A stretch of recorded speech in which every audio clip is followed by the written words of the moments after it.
Me siento ebrio, lloro, sufro, cuando sé digo y recuerdo. Ojalá nunca muriera yo, ojalá jamás pereciera. ¿En dónde no hay muerte? ¿En dónde es la victoria? ¿Cómo sería la vida de los mexicas frente a la muerte? ¿Realmente les era tan natural el final de sus días? Estamos acostumbrados a que nos digan que dependiendo del tipo de vida que hayamos tenido, nuestro destino final será asignado. Que resulta casi imposible pensar que las acciones en la tierra nada tienen que ver con la suerte que tendremos tras el último aliento que exhalemos. ¿Aceptaban su destino tan tranquilamente? ¿Qué sentido entonces tenía el haber existido? Cuando siembran, así toca en náhuatl, quiere decir sembrar y enterrar, cuando siembran un cadáver en la tierra, este cadáver fecunda la tierra.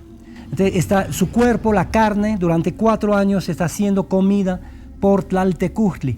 Se despoja, digamos, el ser de todo el factor, digamos, mortal, ¿no? La carne, lo que envuelve el hueso, es lo que conlleva la muerte. Lo perenne es el hueso. Ciertamente que ellos habían visto, se habían dado cuenta de que un cadáver enterrado, bueno, hacía mucho tiempo antes, después los huesos seguían ahí, ¿no? Y es muy probable que con el tiempo los mitos se hicieron de tal manera que le conferían al hueso una cierta perenidad. Es por eso que Quetzalcóatl, para crear al hombre, va al inframundo, trae los huesos, los muele Quilastli y fecunda su sexo, sangra su sexo sobre las cenizas de los huesos, ¿no? Culturas milenarias, dioses descarnados y pirámides colosales. Restos de historias modificadas por conquistadores y reescritas por el tiempo. Vestigios que se niegan a seguir enterrados. Para que una civilización nazca, otras tienen que ser sacrificadas. Ciudad de dioses.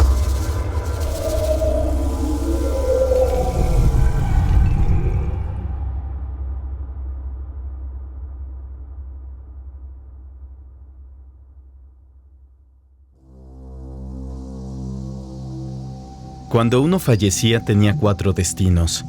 Cada uno dependía del tipo de muerte que haya alcanzado al Macehual o Pipiltin. No importaba la clase social. Hablemos del primero de ellos, el Mictlán. Era el lugar que se encontraba compuesto por 9 niveles, los cuales podrían ser el equivalente al tiempo que un feto necesita para desarrollarse dentro del vientre materno. Primero tenían que pasar entre 2 montañas que entrechocaban, ¿no? Entonces el difuntito la tiene que librar, ¿no? No sabemos exactamente en qué términos ontológicos como espíritu como realmente no está nada claro, digamos, su estatuto, digamos, post-mortem, ¿no? Y entonces cuando la había librado, que tenía que franquear, digamos, 7 colinas y 7 barrancas. Luego había un lugar donde soplaban vientos muy fríos, vientos de obsidiana, y se tenían que proteger con las mujeres con su ajuar y los hombres con sus escudos, ¿no? Luego había un lugar donde flechaban a la gente. Entonces, aquí varía un poco el Códice Vaticano Ríos, nos da otros elementos. Y había un lugar donde un jaguar, un tecuani, un comedor de hombres, que es un jaguar, comía los corazones. Luego llegaban a un lugar sin puertas ni ventanas. Y en otras variantes había el Chicnahuapan, el lugar del agua 9. El Mictlán era habitado por Mictlantecutli y Mictlancíhuatl, pareja dual que resguardaba los huesos con los que en un principio Quetzalcóatl creó a los hombres. Tlaltecutli, señor o señora de la tierra, con sus enormes y afilados dientes, devoraba los cadáveres que habrían de cruzar estos niveles, despojándolos de su piel, que serviría como alimento para el inframundo, y con su temible lengua recogía el chorro de sangre que se emanaba en el lugar de los descarnados. Aquí en el 9º nivel de inframundo no sabemos exactamente cómo traducirlo. 9 es un exponente numérico del inframundo, Chicnahui. y el agua 9 sería una especie de río como lo habría habido en el mundo helénico también, con este cancerbero, ¿no?, que estaba cuidando el paso al Tártaro. Había que franquear una extensión de agua. Y en este caso, aquí un punto muy importante, es que el perro ayudaba al difunto a franquear este Chicnahuapan para llegar en este lugar donde se reciclaban los seres, ¿no? Entonces chiflábamos, ¿no?, al perro, y tiene que ser un perro bermejo, que dicen las fuentes, es decir, medio güero, medio, digamos, no negro, sino así claro, ¿no? Porque eso es el color del sol también. Aquí tenemos este hecho de que todo lo que está en inframundo, que intenta salir del inframundo, tiene que tener un color, el color del sol. El único que entra al inframundo y sale siempre vencedor es el sol.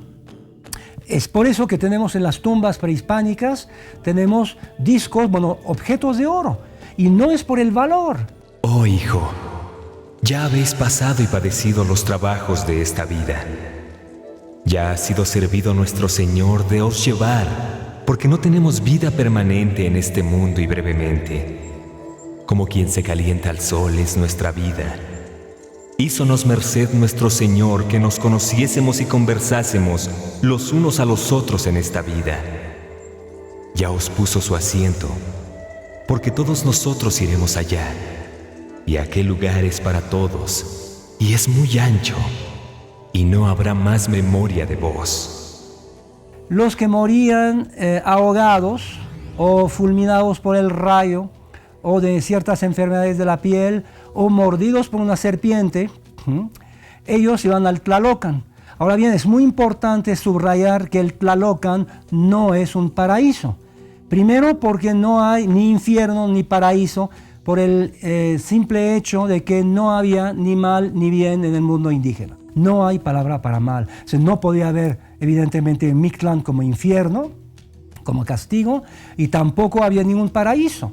Para los llamados hijos del quinto sol, era muy importante acompañar a su Dios en su caminar por el cielo, y solo los que fallecían con el mayor honor eran destinados a esta tarea. El tercer lugar donde iban los que morían es Tonatiuh Ichan, la casa del sol. Eso se subdivide en dos: los guerreros y las víctimas que morían en sacrificio humano. Iban desde el este, subían al sol, del este al cenit. Es decir, que cantaban y hacían escaramuzas, divertían al sol, alegraban al sol naciente, y lo subían hacia Tonatiuh, Nepantla Tonatiuh, Tlaxco Tonatiuh, es decir, el cenit.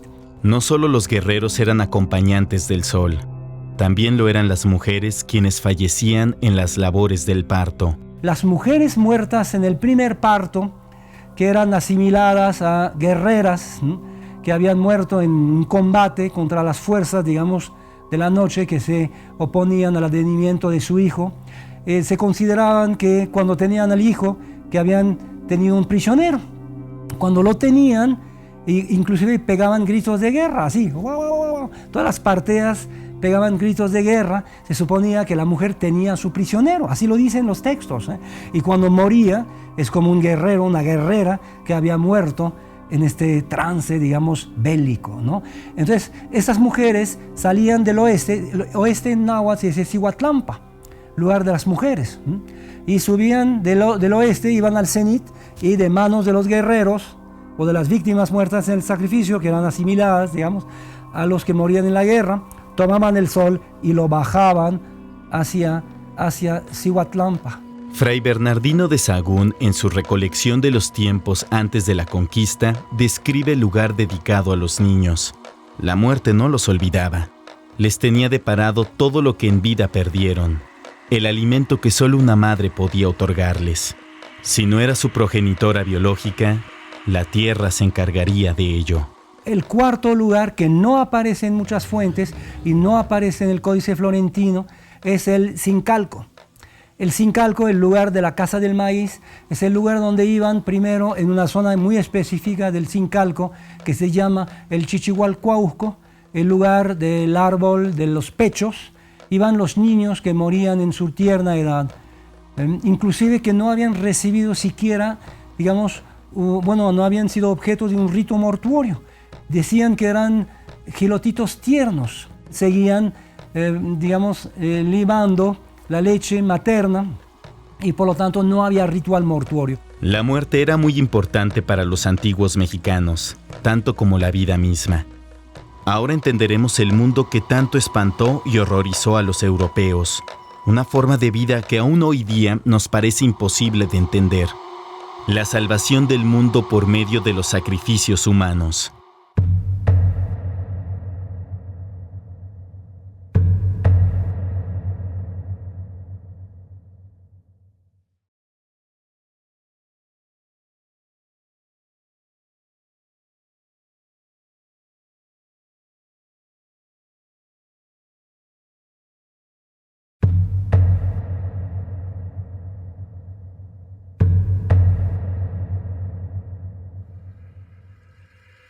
Sacrificio significa literalmente en latín hacer sagrado y tiene que ver con la práctica romana o latina de consagrar, de ofrendar algo a las deidades. Y generalmente se ha explicado el sacrificio humano, lo que llamamos sacrificio humano entre los pueblos mesoamericanos, como una práctica esencialmente religiosa. Y eso ha servido también para tratar de entenderla o de justificarla. De acuerdo con la concepción prehispánica, el mundo, de hecho, había sido creado gracias al sacrificio de los dioses, ¿no? Entonces, los hombres tenían que corresponder con los dioses. Estoy pagando una deuda para con los dioses, ¿no? Porque ellos se sacrificaron para que yo pudiera existir, ¿no? Hay una visión muy negativa del sacrificio que lo ve como una práctica bárbara, como una especie de crueldad innecesaria, como una forma de canibalismo, en el sentido de simplemente comerse a otras personas por hambre, por apetito, por salvajismo. Y en cambio, frente a estas visiones tan negativas del sacrificio humano, se tiende a enfatizar su dimensión religiosa, se tiende a decir que el sacrificio humano hay que entenderlo porque era una forma de devoción a los dioses. No te pongas triste. Yo el dolor conozco. Con dolor y angustia vivimos siempre en la tierra. Llegó acá el enojo, la amargura del que da la vida. Dentro de él vivimos. No hay llanto por las águilas y tigres. Todos iremos desapareciendo. Nadie quedará.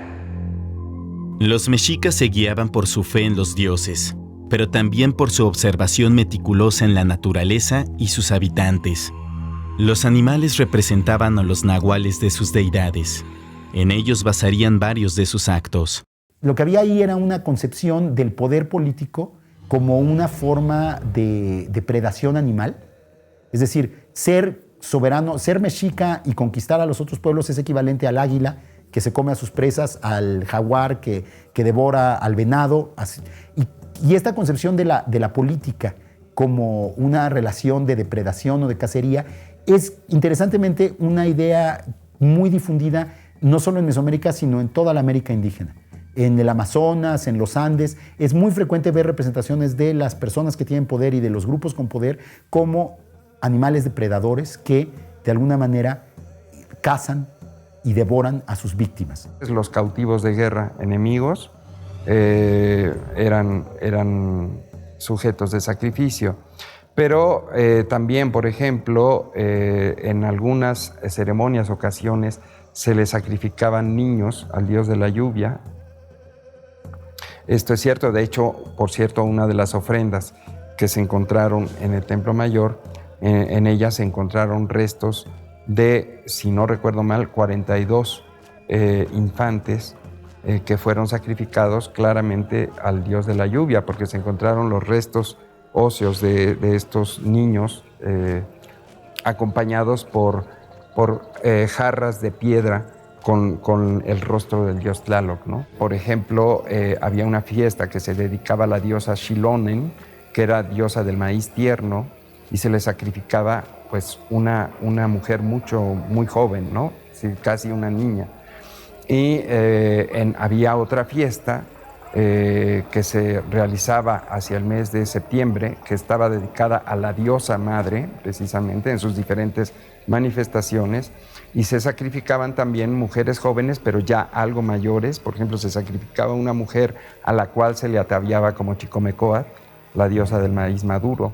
Esmeraldas, oro, tus flores, oh Dios, solo tu riqueza, oh por quien se vive. La muerte al filo de obsidiana, la muerte en guerra. Con muerte en guerra os daréis a conocer. Al borde de la guerra, cerca de la hoguera, os dais a conocer. Para satisfacer las necesidades y exigencias de su Dios, quien cumplió todo lo prometido, se establecieron diversos mecanismos para asegurar el constante suministro de prisioneros ofrendados al astro rey. Las guerras floridas serían una forma de recolección. Un guerrero mexica, por decirlo, un guerrero tlaxcalteca, tomaba prisionero a su enemigo, lo llevaba a vivir a su casa, y ese guerrero cautivo vivía en su casa durante un periodo relativamente largo de tiempo, que podía ser varios meses, o inclusive casi hasta un año, y durante ese periodo, ese guerrero cautivo era considerado el hermano del guerrero que lo había cautivado. Era adoptado como hermano por su familia y se le trataba como un miembro de la familia. Inclusive en algunas fuentes parece bastante claro que el guerrero, por ejemplo, no intentaba huir, porque lo que estaba experimentando era una situación honrosa y porque aunque sabía que lo iban a sacrificar, la muerte por sacrificio era una buena muerte y era algo a lo que él aspiraba. Y cuando llegaba el momento del sacrificio, la familia entera llevaba a su guerrero, a su hijo adoptivo, al guerrero enemigo, lo llevaba al templo, era sacrificado y luego la familia hacía un gran banquete en que invitaba a sus mejores amigos y a la gente del barrio a compartir la carne del guerrero sacrificado.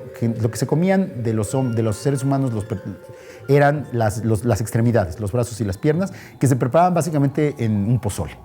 Por ciertas características de nacimiento, hemos escuchado que niños eran ofrendados a Tlaloc y mujeres a otras deidades. ¿Por qué no hacerlo con un guerrero que anhelaba esa muerte?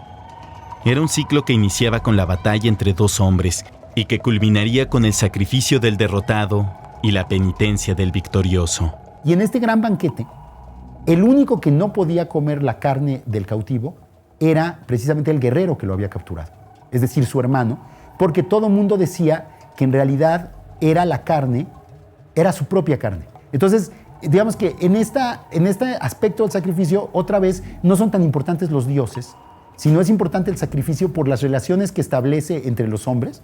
Niños, mujeres jóvenes, ancianas y guerreros eran sacrificados, al igual que distintos animales dentro de cada fiesta, en pos del orden político, de la creciente fuerza que adquiría el joven imperio, así como la enorme fe que se tenía en los dioses que ofrendaron su sangre y vida por los hombres. De hecho, los mexicas en sus celebraciones eran capaces de tomar a los dioses, extraerles el corazón y quitarles la piel para verlos nacer una vez más frente a ellos.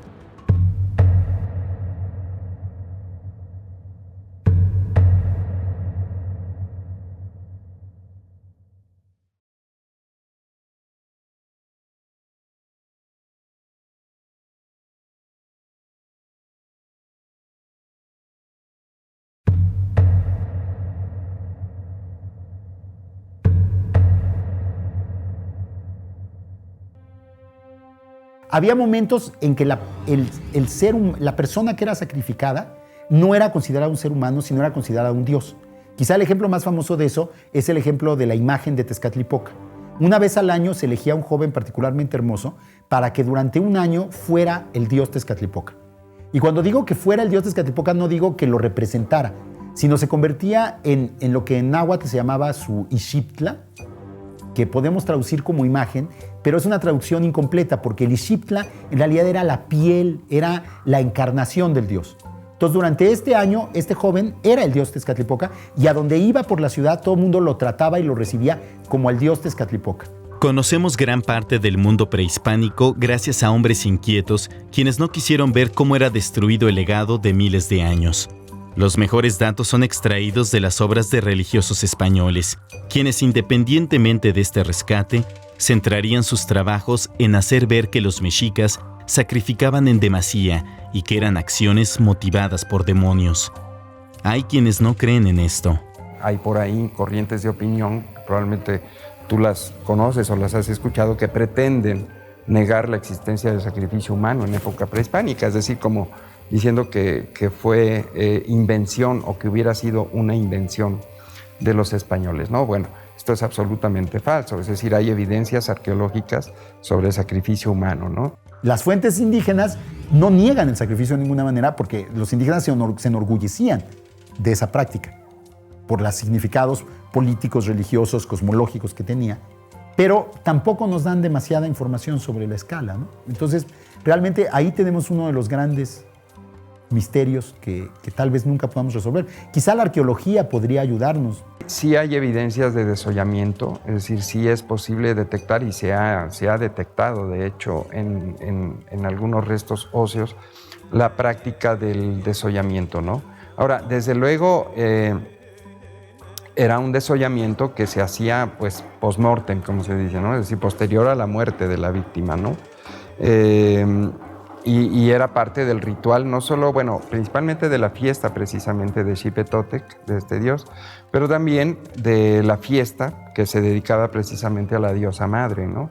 Sí, porque eran desolladas tanto víctimas que eran cautivos de guerra, es decir, hombres, como también mujeres que eran sacrificadas en la fiesta de la diosa madre, ¿no? Hay quienes afirman que, pues, sí era necesario, puesto que el sol salía todos los días, realizar un sacrificio en honor del sol al menos, ¿no? No hay constancias en fuentes documentales de que así ocurriera, pero sí los sacrificios eran, eso sí se puede decir, pues eran parte de la vida, vamos a decir, cotidiana, ¿no? de los mexicas. Imagínense una sociedad que sacrifica voluntariamente a decenas de miles de jóvenes fuertes todos los años. A la larga esa sociedad pues no va a tener quien plante la tierra, no va a tener quien tenga hijos, no va a tener quien produzca. Y pues las descripciones que nos dan los españoles de la sociedad del altiplano central, de los pueblos del Valle de México, es que eran pueblos bastante prósperos y que había una población bastante abundante. Entonces yo la verdad me inclino a creer que no eran estas cifras gigantescas que a veces se manejan, sino que el sacrificio era una cosa mucho menos frecuente y mucho menos masiva de lo que a veces pensamos, ¿no? En el mundo ideado por los mexicas, todo tenía un principio, un final, y ambos se unían en momentos específicos. El lugar donde se genera la vida de un nuevo ser humano, los antiguos mexicanos observaban la presencia de la muerte, quien tarde o temprano reclamaría a aquel quien le fue arrebatado. Incluso el tiempo mismo estaba condenado a detenerse y el ser humano a desaparecer. Era obligación de los hombres impedirlo. Para el mundo indígena, la muerte es un vientre materno. Hay varios ejemplos. Un ejemplo cosmogónico que tenemos con la ceremonia del Fuego Nuevo. Cada 52 años el tiempo moría. En la ceremonia que precedía la ceremonia del Fuego Nuevo, había un entierro muy solemne del fuego, de los años, perdón. Se llevaban 52 cañas. 4 sacerdotes llevaban cada uno 13 cañas y echaban las 52 cañas, en un fuego y se consumía, digamos, un periodo de 52 años. Tenía que morir el tiempo para poder renacer de sus cenizas. Y entonces sacaban el fuego nuevo sobre el pecho abierto de una víctima en Iztapalapa, en el cerro hoy de la Estrella, y entonces renacía el tiempo, pero tenía que morir el tiempo. Entonces la muerte era genésica, si no moría el tiempo, él no podía renacer. En la sociedad mexica, el destino después de la muerte dependía de la forma de morir. Y definitivamente la mejor forma de morir era morir sacrificado o haber podido sacrificar a un cautivo propio, ¿no? Si hubo cierta oposición a la práctica de sacrificio, es probable que así haya sido, ¿no? Pero en cualquier caso no hay tampoco una certeza a este respecto, ¿no? Y mucho menos de la relación de este personaje con Santo Tomás, por ejemplo, cómo Por ahí lo hizo Fray Servando Teresa de Mier en su famoso discurso Sermón Guadalupano, ¿no? Pero en general había aceptación por esta práctica del sacrificio y sobre todo, pues, la conciencia de que había la necesidad de practicarlo, ¿no? Para promover la continuidad de la vida, ¿no? Si no alimentamos con sangre a la tierra y al sol, el mundo puede perecer, ¿no? Así de dramático era también, ¿no? ¿Acaso de nuevo volveremos a la vida? Así lo sabe tu corazón. Solo una vez hemos venido a vivir. He llegado a los brazos del árbol florido. Yo, florido colibrí, con aroma de flores me deleito. Con ella mis labios endulzo. Los sacrificios humanos se convertirían en una de las formas ideadas por las altas jerarquías sacerdotales y políticas del imperio para mantener el equilibrio de un universo inestable, destinado a desaparecer en algún momento de cada 52 años. La última vez que se llevó a cabo la ceremonia del fuego nuevo, se encontraba en el trono mexica un hombre que viviría en carne y mente propia la incontrolable colisión de dos mundos diferentes que marcarían para siempre el destino de los pueblos mesoamericanos. El Tlatoani que enfrentaría visiones, leyendas y, según las historias tras la conquista, el mito del regreso de aquella serpiente emplumada reclamando lo que le fue arrebatado.